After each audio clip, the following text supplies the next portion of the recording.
রিজিকের রেসপন্সিবিলিটি আল্লাহ, রিজিক নিয়ে চিন্তা আল্লাহ। তো আল্লাহর চিন্তা আমি করলে হবে? বলেন, যেটার দায়িত্ব আল্লাহ, যে রেসপন্সিবিলিটি আল্লাহর, ওই রেসপন্সিবিলিটি আমি নিলে হবে? হবে না। তাহলে আল্লাহ তাআলা নিজেকে আর রাজ্জাক বলে কোরআনে আমাদের সামনে উপস্থাপন করেছেন।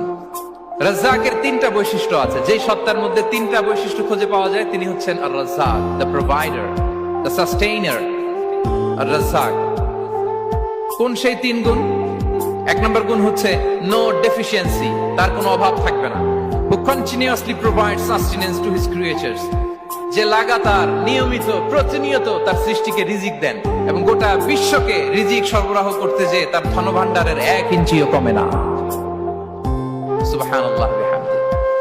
এই যে সাইয়েদনা আদম আলাইহিস সালাম থেকে শুরু করে আপ আনটিল নাও গোটা বিশ্বের সবগুলো মানুষকে, জিন জাতিকে, পক্ষীকুল, সাগরের অতল গহ্বরে দ্য ব্লু ওয়েল, নীল তিমিগুলোকে, বিশাল মাছগুলোকে, এই সব কিছুকে যে আল্লাহ তাআলা রিজিক সরবরাহ করছেন, আল্লাহর যে ধনভাণ্ডার একটু কমে আসার কথা না এতদিনে?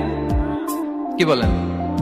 এত হাজার হাজার বছর রিজিক দেওয়ার পরও তার ধনভাণ্ডার কমে নাই? না। আল্লাহ বলে তোমাদের যার যা লাগবে, যার যা চাহিদা, যার যেটা দরকার সবও যদি দিয়ে দেয়, আমি আল্লাহর ধনভাণ্ডারের 1 ইঞ্চিও কমবে না।